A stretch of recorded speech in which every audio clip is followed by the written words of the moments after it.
April 8 దేవుని వాగ్దానం. నాశనకరమైన తెగులు రాకుండా నిన్ను రక్షించును. కీర్తనలు 91:3.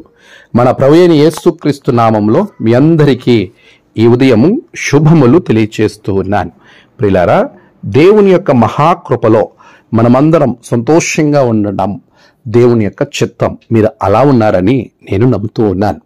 ప్రభు వాగ్దానం మనల్ని ఎప్పుడు కూడా బాధలలో నుండి సంతోషం వైపుకు, నిరీక్షణ లేని పరిస్థితి నుండి నిరీక్షణ కలిగింపజేసే స్థితిలోనికి, దుఃఖమైనటువంటి పరిస్థితుల నుంచి ఆనందకరమైనటువంటి పరిస్థితికి నడిపిస్తూ ఉంటుంది.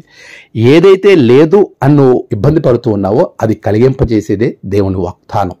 అటువంటి దివ్యమైన వాగ్దానం మీకు ప్రతి దినము ప్రభు ప్రేరణతో నేను అందించడానికి దేవుడు సహాయం చేస్తూ ఉన్నాడు. మీరు ఇస్తున్న ప్రోత్సాహానికి బట్టి మీకు ప్రత్యేకమైన వందనాలు ప్రభు పక్షాన తెలియచేయచ్చు ఉన్నాను. ప్రియులారా, ఈరోజు వాగ్దానాన్ని మీరు గమనించినట్లయితే, నాశనకరమైన తెగులు రాకుండా నిన్ను రక్షించును. రక్షించేటువంటి నాథుడు మన ప్రభువు. అందుకే తన ప్రజలను వారి పాపముల నుండి ఆయనే రక్షించును గనక ఆయనకు యేసు అను పేరు పెట్టిదు. ఇదిగో దావీదు పట్టణమందు నేడు రక్షకుడు మీ కొరకు పుట్టి ఉన్నాడు. ఈయన వేటి నుండి రక్షిస్తాడు? ప్రాముఖ్యంగా మనం ఇప్పుడు వాగ్దానం ప్రకారంగా ఆలోచన చేస్తే, నాశనకరమైన తెగులు రాకుండా రక్షిస్తాడు. అంటే మనం ఏమనుకుంటామంటే, దేవుడు నాకు మంచి ఆరోగ్యం ఇస్తాడు, అసలు నాకు ఏ జబ్బు రాదు, నేను ఎలా జీవించినా ప్రభువు నన్ను ఆరోగ్యంగా ఉంచుతాడు అని భ్రమపడేవారు చాలా మంది ఉంటారు. ఇక్కడ ఆధ్యాత్మిక సత్యం ఏంటో తెలుసా ప్రియులారా? నాశనకరమైన తెగులు అంటే మన శరీరానికి కాదు, ఆత్మకు. దేవుని కొరకు బలమైన సాక్ష్యం కలిగిన సేవకులు అనేక మంది శరీరము నశించిపోయినా దానిని లక్ష్య పెట్టలేదు. చాలాసార్లు చాలా సందర్భాలలో ఆనాటి దినాలలో స్వార్థ ప్రకటన చేసిన వారు ఆయా వ్యాధులతో చనిపోయారు, ఆయా భయంకరమైన పరిస్థితుల్లో చనిపోయారు.